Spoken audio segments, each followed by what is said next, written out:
In recent times, in our country, Nigeria, we've had different crises coming up from the boarding schools, especially the borders.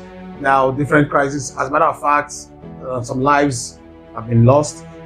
Different sexual content from children in schools and all that. So it started giving a lot of Nigerians cause to worry about the standard of boarding schools we have in recent times, and wonder if it's worth it for us to send our children to these boarding schools. To discuss with me on this very topic is Dr. Peters. Dr. Peters, you're welcome once again. Thank you very much once again. So, Dr. Peters, you heard the major topic we're about to discuss now. What's your take on the quality of boarding schools we have currently in Nigeria? Well, I see it as our teachers and proprietor of schools are showing less concern what involves students that are keeping in their care. When I was in school, as young as we were in school, every Saturday is a complete cleanup. It means every Wednesday is your short-term cleanup where you have to wash your uniform. You must come home with 2 pairs of uniform. You must wash them before 6 o'clock and hang them to dry. Then every Saturday is the time to wash your bed sheets and sweep the dormitory. Sometimes some of this what they have done is hostel in a room. Now, is dormitory where you have 40 people line up. You have 40 bunks. All right? Yeah. Is to clean up dormitories and ensure you don't attract bed bugs, cockroaches, cobwebs. You look the hostel master look at the back of your pots, check your corner, and ensure everywhere is neat. Check your bed sheets. You have washed the other one. You have washed your spares. Ensure that everything is neat. You see commitment from the hostel masters because they take you as their children.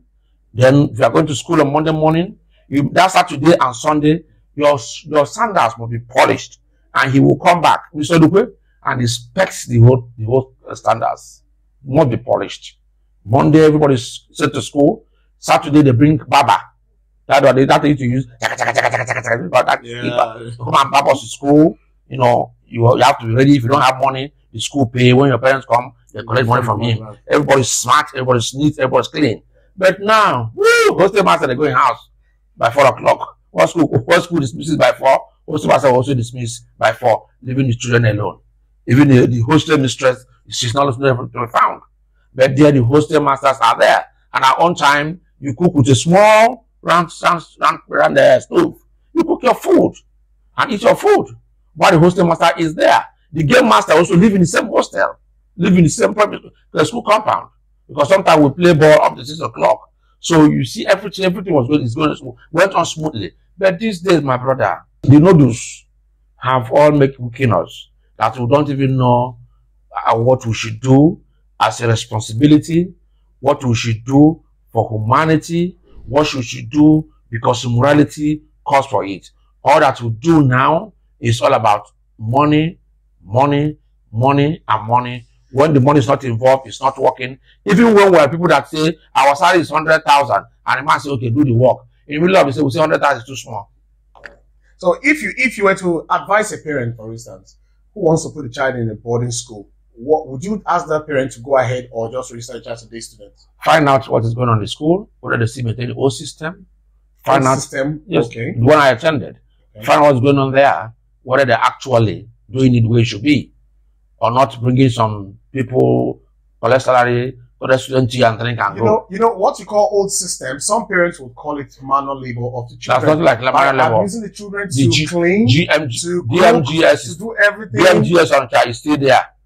CKC Enugu, you stay there. Those are government missionary schools. Yes. You know very well.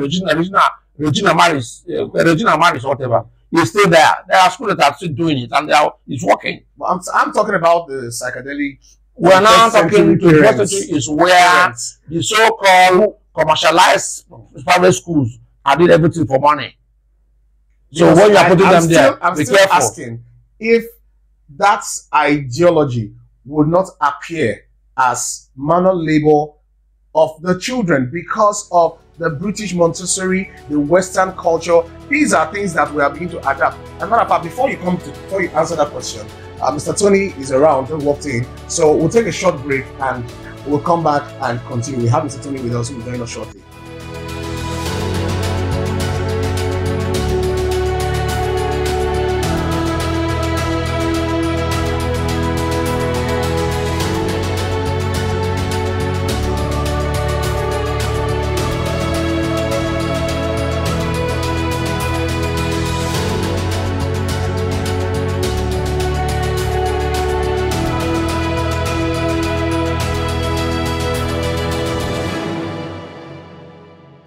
Welcome back. Now, just before the break, I made an announcement about Mr. Tony's joining us. All right, Mr. Tony's arrival, and he's joining us. So, Mr. Tony, you're welcome. Thank you very much to this episode. Okay, so before you came in, I was asking Dr. Peters. I said, aren't you going to measure the reasons why the modern boarding schools are not like the olden times, with the fact that the parents don't want to subject their children to hard manual labor because of the Western culture that is being adapted strictly, where children have a right to reject the kind of force you ask them to carry out, like lifting of heavy buckets, sweeping, bending down. They have a reason to say, okay, they have an allergy or something to react to, unlike back in the days. Won't you say that is the reason why the quality of these new boarding schools are different from that time? Or let me not say the quality, the norms of these recent boarding schools are different from back in the days boarding school. What is called education? You have to allow, when you're passing through education, you must also allow education to pass through you. You also have the town and the gown. The town and the gown. The town means society. The gown means the educational system. So you don't balance this, that's always trouble. How many of our children that batch first class can come out and defend it in real classical point of it, in real practical point of it again? That's the problem. That is why somebody in the old who batched, say, second class lower in University of Benin, in Soka, is still equivalent to somebody, or can still be somebody that batched a degree first class in a commercial school, now baptized into private schools. So there's a good difference there. So if you say that time during our own time, have we done the what they call V manual labor? V, or you come to your first V, they give you V, or you wash toilets. But these days, give me a portion to clear. But these days, parents say, my son does not wash toilets. My son does not do it. My daughter does not do that. Does not do this. And you fake sickness upon them. Now they have some of them might not be fake though. They have to bring cleaner to come and clean the classroom. But at our time, you have to come early from 7 o'clock to 8 o'clock. You clean your portion, clean classroom. Now they have abandoned the blackboard to marker. That time you have to come with your own charcoal now. Where we have to darken the board. Here everyone has to come together and blacken the board together. You see, the times have changed, and we don't blame sometimes the school authorities in what the development or transformational system going on now. You see, in the past, we in the boarding school, we have items you must bring, requirement for you to be in the boarding, which also include cutlass, which is normally used for labor. There's a period they call labor. There's also a period they give you punishment. You just rush to your hostel, collect the cutlass, and you do your punishment and go back. Without that, you enter the classroom. Some of these things are no longer existent in schools. You have boarding schools where they employ cleaners, and those taking care of the cleaners take care of the classrooms. Before the children will come in the morning, they've cleaned it, they've swept it. Then the field, you have the people they call the gardeners, who now cut, or the school engage the services of mower, which is now used by one person to cut down the grasses. So children no longer do most of these things. Secondly, these children that are being sent to boarding school have become too fragile. You see a child of 10 years is already in JS1.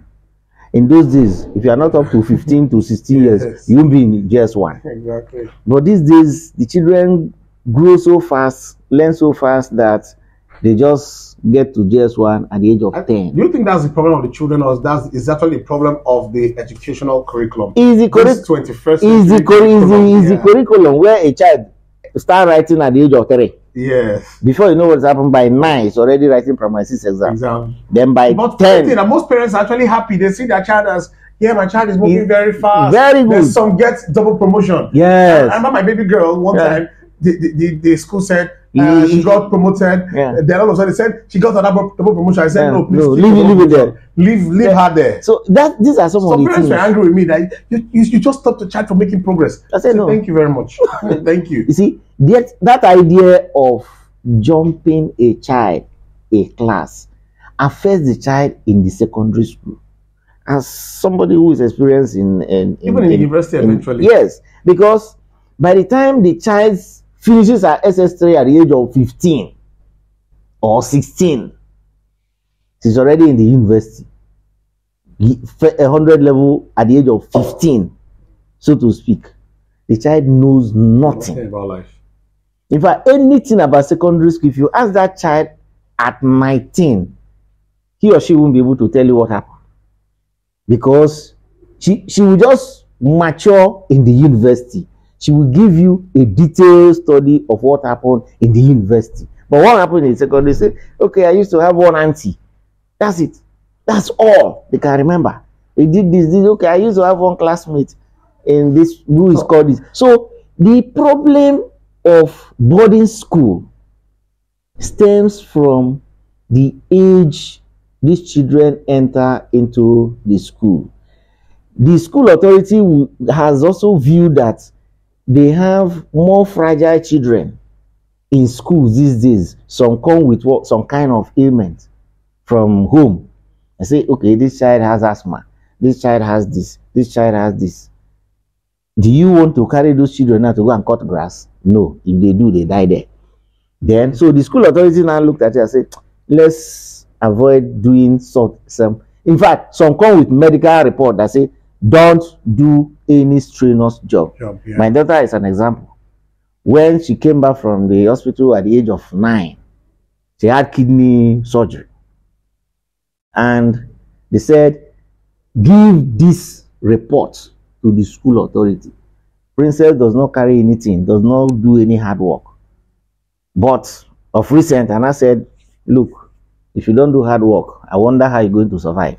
So we shielded her from being in fact, any school she goes to, say, principal, this is the condition of this child. Even if you want to flog her, you're in trouble. So I also contributed in making her lazier. Yeah. Because I shielded her from anything difficult. In her sports, she will want to go and jump and say, remember. Then the school authority say, hey, come. Just come and stay here. She want to do that thing. But the school authority will say no. If they give her psychology. Yes, if I give excuse, the next parent give excuse. The third one, out of 100 parents, 30 give excuse for their children. Who will not do the work? The school authority now devised a means, okay, let us employ technology and let the children remain in the hostel. And they devise the equipment of school fees. That is it now, because what you have done, they bring it into the bill.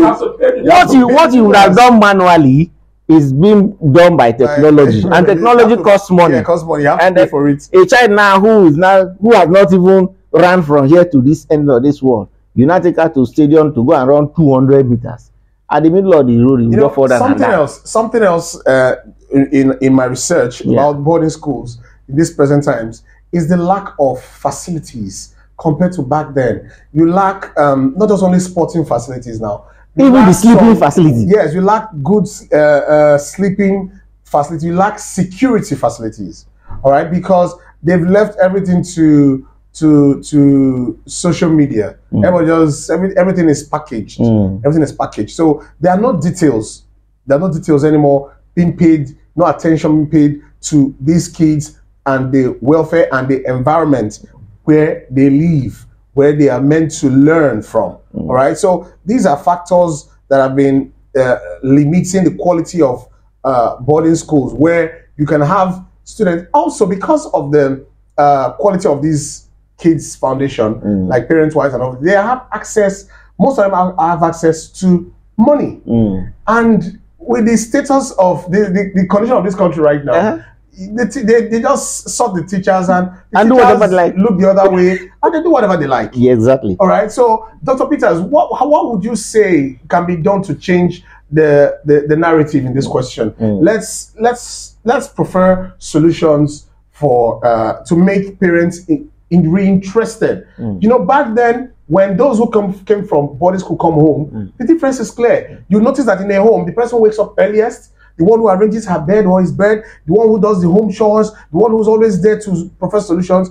You will just ask, please, is this your son? Is he in boarding school? You say, how did you know? He said, the difference is very clear.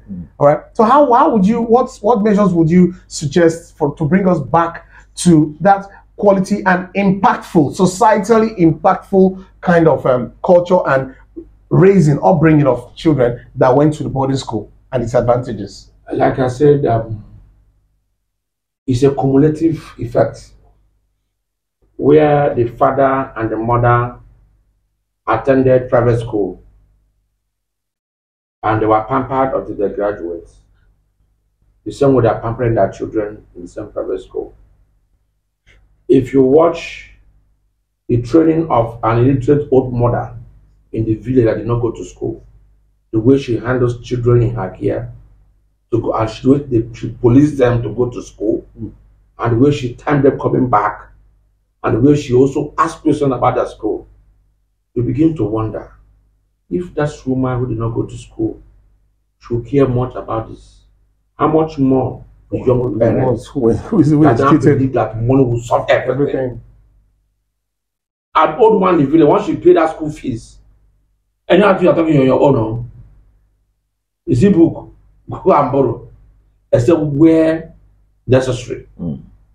But here, the parents will always come at the close of school and put 10,000 in envelope and give to teacher. I see teachers are assaulting. And the next time, teacher will not give the teacher the first. It might not necessarily be that way, though, Mr. Peters. I'm telling you, there will be some measure of influence. There will be some measure of influence. They will tell students, when you are telling your parents to bring appreciation, they now bring to buy pocket. In private school, how many children have you seen that fail? I said the child of his parent and not bring money. No, they don't even fail them anymore. They don't even put scores anymore. They just give you rates. Nothing like first, second, third, because they are avoiding conflicts. I think so. When we must do something, let us do it well. If the old woman in the village would do it well, and when you see a child being trained by over the village, socially, academically, because it is sound, how much more we okay, that so have the whole world. So in conclusion, Mr. Tony, one final word on your take on this boarding school, very briefly. Now, the schools should engage the services of a serious house masters and house mistresses. Some of these absentee facilities that we're talking about that makes these children want to play pranks should be made available. And then the school authorities should also ensure that the children work with time, because I remember being in the boarding school during my time. We wake up by 5, but before 7 everybody has finished eating and your uniform. In fact, they inspect you as you are moving out. The teachers of these days are not interested in that. And the issue of gratification has also spoiled the whole thing. Like Dr. Peter said, put 10,000 naira. In fact, 10,000 naira, the parents will just say, send me your account number.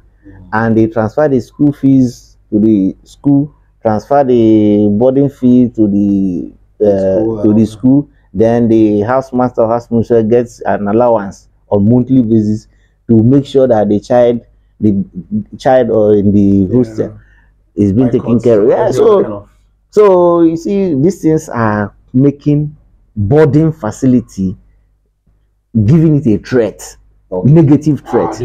Dr. Peters, please, final word. They should buy responsible equipment for the children. They should buy ball, allow them to play, and stop allowing security to stop them from playing. All right. Okay, now, Dr. Peters, so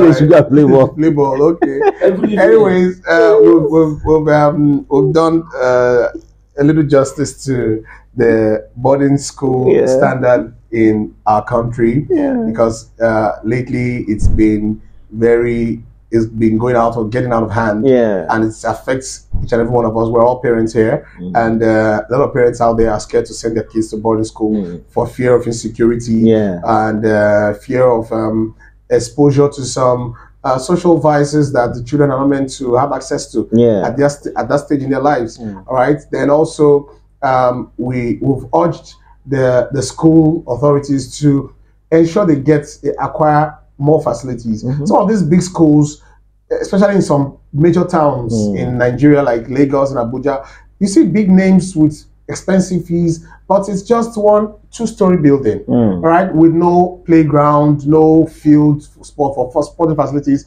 just because they have a laboratory and a computer room, and they ask you to pay $3,000 termly and all those ridiculous amounts.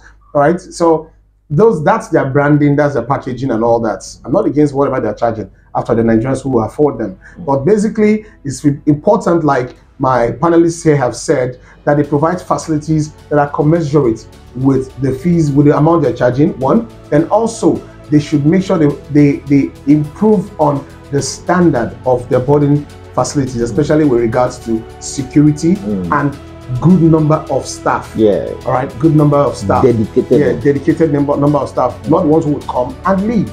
All right. Then finally, Dr. Peters. That's why they should pay the staff very well, though. Okay, they are meant to be paid very well. All right. So of course, surely, well-paid staff don't have any reason to be slothful or sloppy during the work time. All right. But if the staff is not well paid, we'll always look for how to seek shelter or get bribed by the students who would want to do whatever they like because the teacher is looking elsewhere. All right, so we ask the schools to pay attention to our kids. All right, they are all our kids. Pay attention and let's reduce and completely eliminate or eradicate these vices that are plaguing our boarding schools in recent times. Until we come your way again, I remain Agogo Valentine, and I was here with Dr. Peters and Mr. Tony. And don't forget, please like, share, drop in your comments. Like I always say, we'll always do subsequent content to reply your questions in parts you are unclear about. All right, and most importantly, please don't forget to subscribe. Thank you.